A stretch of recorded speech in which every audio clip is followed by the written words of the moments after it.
Decentering men will change your goddamn life. When you start to get money, you'll find that you naturally decenter men. You have to get to the root of what men do for your ego. If I could go back and give my 20-year-old self one piece of advice, do you know what that advice would be?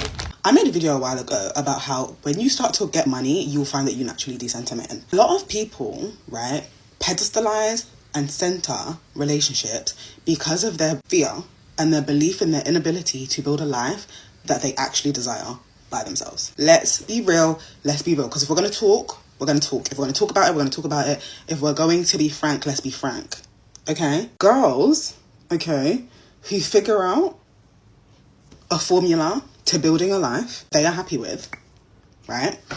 And the closer and the more that they see that unfold, and they're like, wow, like, I like my life. It doesn't mean it's perfect, but it's like, oh my gosh, girl, I'm doing it. Those girls naturally decenter men. They do. Because they begin to realise that they don't need a man. Otherwise, it's going to be a story of regret and despair. Because they can do it by themselves. They may want a man. And it becomes easier. And that's why my advice for women who are finding it hard to get men out of their head in that way and feel like they're centering men, it's almost like paralysing them, is to build a life that you like. Unfortunately, you have to pull yourself up by your bootstraps and you have to start to work on a life that you like. That is the only solution. Because unfortunately, the patriarchy has sold women this idea that men are coming to save you. And so you're going to feel like you need one if you don't think you can save yourself. And so to feel like you don't need one, you need to save yourself. It really is a 1 + 1 = 2. Did you catch that? She doesn't say that women stop wanting relationships. She says they decenter them. And I think that's a really important distinction that a lot of people miss. I actually agree with this because I've noticed that the women who are the most consumed by relationships are often the ones who don't yet feel like they have control over the rest of their lives. If I could go back and give my 20-year-old self one piece of advice, do you know what that advice would be? It would be decenter men from everything in your life. Decenter men. Nothing in your 20s you do should be geared around men. None of your goals should revolve around men. You need to focus on yourself 100% of the time. Do not make a man the centre of your universe. If you've got one and they treat you badly, keep it moving. And if you haven't, don't be worried about finding one and locking a man down. You don't need to. You've got all the time in the world for that. Your life will literally be 10 times more fruitful, happy and exciting if you literally decenter men from your life in your 20s. Girls, just live. The rest will just come. You've got all the time in the world. Decentering men will change your goddamn life. And before anyone gets the wrong idea, this is not about hating men. It's also not about swearing off relationships. It simply means that men are no longer the centre of your universe. They're no longer the prize. They're no longer the proof that you are worthy. They are no longer the thing that you are waiting for to make your life real. The truth is that women have been conditioned to centre men without even realising it. That can manifest in lots and lots of ways, including your mood, depending on whether he texts back, dressing for the male gaze, lowering your standards or dimming your light so you're more likely to be chosen, and then wondering why you feel anxious and unsettled and empty. But that feeling that there's some kind of void in your life is not because you're single. It's because you have been taught to outsource your worth. So when there's no man giving you attention, your brain goes, where's the proof that I'm okay? And that's the shift. Decentering men is about coming back to you. It's about realising that you are the main storyline and the main character in your own goddamn life, and that your peace matters, your goals matter, and your life matters.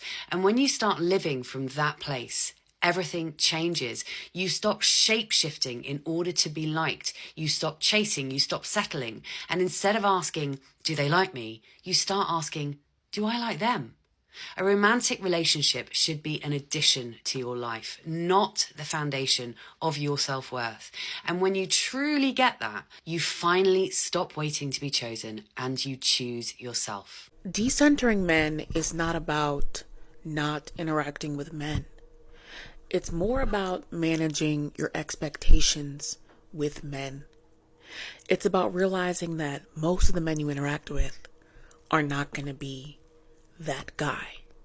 And if he's giving unserious energy, just simply match the energy and get what you can get out of the situation and enjoy yourself. Separate yourself from the outcome of this man, because the outcome for you is irrelevant.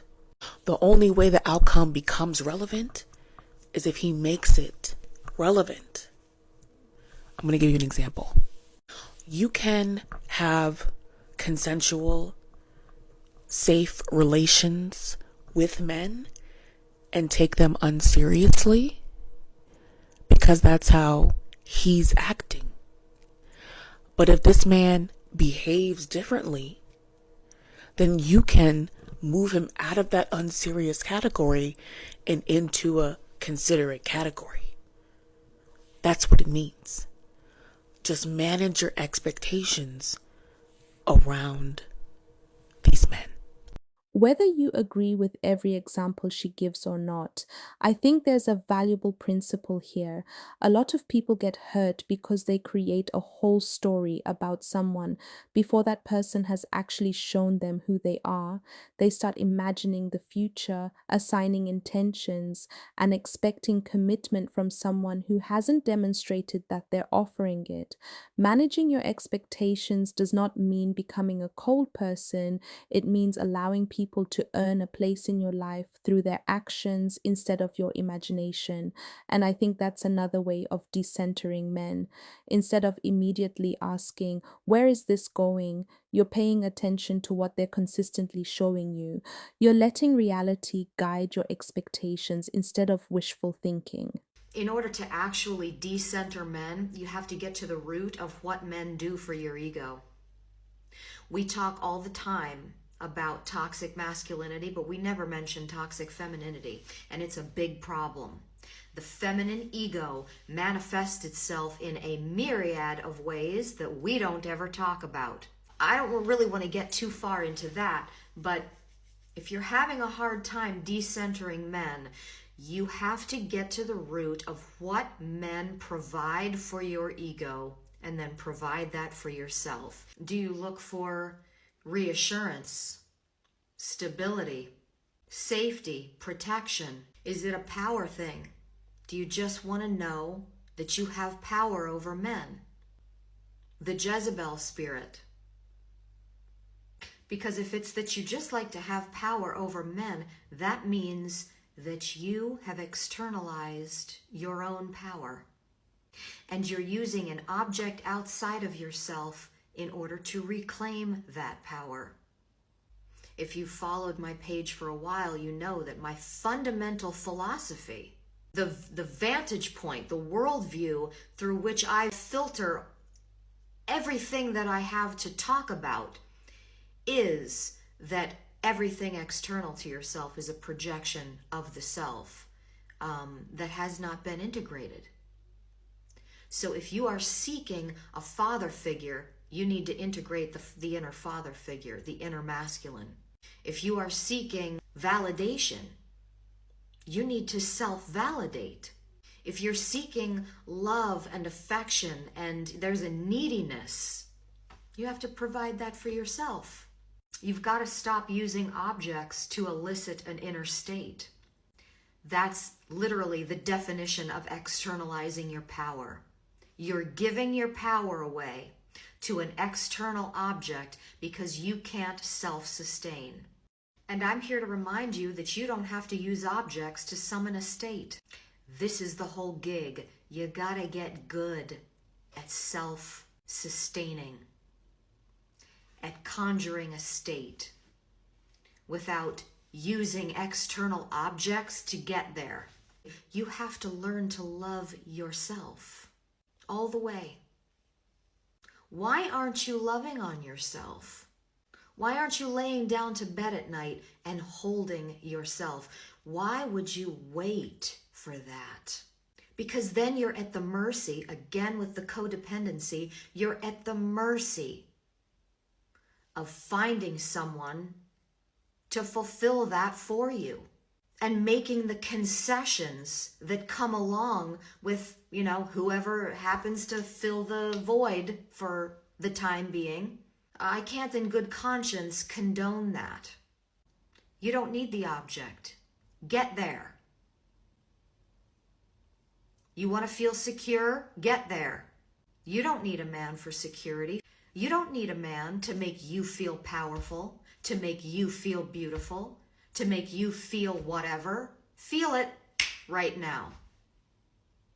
As Terence McKenna said, you've been hurled into the abyss only to discover that it's a featherbed. What could go wrong? What could go wrong? This is the practice of the truly powerful. To summon a state at will makes you the most powerful person on earth because you need nothing. You need nothing. You don't need evidence to confirm what you already know. That's the most powerful position there is in this realm. And it's not about an ego trip. It's about remembering that you're the source. You're it. And again, this isn't about never dating. Decentering men is not about lifelong celibacy if you don't want it to be. It's about coming into a relationship not needing anything, not being needy or codependent, and not waiting for a relationship to fulfill you. It's the neediness that keeps us in less than ideal situations. No more wasting time. No. The best or nothing. So, to circle it back around, if you want to decenter men, analyze clearly what it is that men provide for your ego, and then work to provide that for yourself. Love you. And not one of my goals are tied to a man. A man has nothing to do with the goals that I set for my life. And as a woman, once you realize that men do not set their life goals around women, you'll stop doing that shit. A lot of women were taught to revolve their lives around men. So a lot of women grew up planning their lives around a hypothetical man that they haven't even met yet. My ambition does not revolve around a man. So the choices I make in my career, the choices I make in my education, where I want to live, the decisions and choices that I make for my life have nothing to do with a man. It's not because I hate men or I'm bitter towards men. I don't like them. But it's because I believe that every adult person should have autonomy over their own lives, even if you are partnered with a man. As a grown woman, don't allow someone to build your life for you because you've been conditioned to believe that's what men do. Girls, please keep a life outside of your man.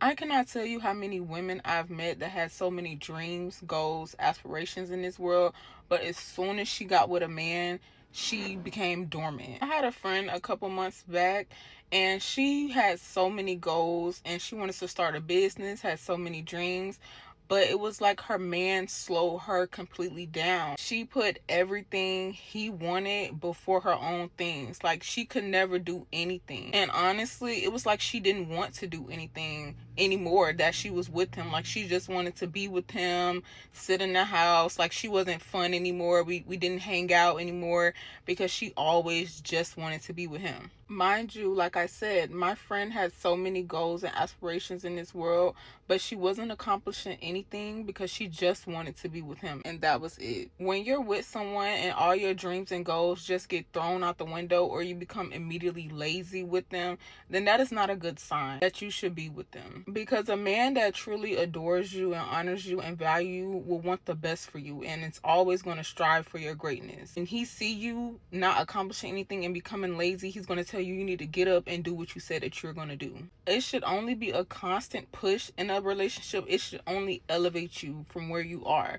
If you see yourself coming down, then that is not a good sign, and you need to get back up on your feet. Always remember, you are still a woman with goals, dreams, hobbies, friends, family. Don't ever forget that, and don't ever stop what you're doing when you get in a relationship. The best thing you can do for yourself as a woman in this world is to decenter men. You need to pour your energy and your love into yourself, into your hobbies, into your favorite food, into anything but a man. Because a lack of purpose leads to unhealthy obsessions in relationships. Your life should be so full and so busy and so abundantly overflowing with the things you love that you don't have time to crash and burn every time his tone changes. You don't have time or even the want or need to write paragraphs, to spam call, to analyze his every move. Those behaviors start occurring in women when their focus is on men, when the center of their world is a man. Which is why it is so important to decenter men. I'm telling you this because it's the truth, because I care about you, because I want you to be happy, and because I've learned this firsthand. Decenter men and watch your life change. Also, every time I talk about decentering men, there's always a man that's like, well, you're not decentering men because you're talking about them. And I'm really starting to realize that men struggle with higher concepts. And it's really aggravating that people have allowed y'all to have positions of power because y'all clearly don't have the cognitive ability for them. But decentering men isn't just about actually physically removing men from your life. Like, you can not have a boyfriend or a husband, but you can still be centering men in terms of, because we live in a patriarchal society, you are thinking about your behaviors in relation to men, for better or for worse. Like, you could think, oh, I'm going to wear this thing because of standards set by men. Or I'm not going to wear this thing because of standards set by men. Like, I'm going to do this thing because of standards set by men, or I'm not going to do this thing because of standards set by men on the basis of patriarchy. So it's not necessarily about individual men. It's about the concept of man within a patriarchy that needs to be decentered. Our standards and our social behaviors are overwhelmingly based on the ideals of men and men's desires because we live in a patriarchy. So decentering men isn't just about not dating. It's like a very deeper concept that y'all don't seem to have the bandwidth for. Yet somehow y'all keep ending up in positions of power. And that leads me to my final point, which is I don't think this conversation is really about men. I think it's about you. It's about asking yourself whether you're building a life that you're genuinely excited to wake up to every day. Because when your life is filled with purpose, goals, meaningful friendships, and things that bring you joy, you naturally stop looking to other people to give your life meaning. You stop seeking validation, you protect your time, and you become much more intentional about who you allow into your life. A relationship should never require you to abandon yourself. It should support the person you're already becoming, not replace them. Thank you so much for watching this video. If you enjoyed this commentary and you'd like to see more conversations like this, I'd really appreciate it if you subscribed to the channel, liked this video, and shared your thoughts in the comments below. I'd love to know what you think about this topic, and I'll see you in the next video. God bless you.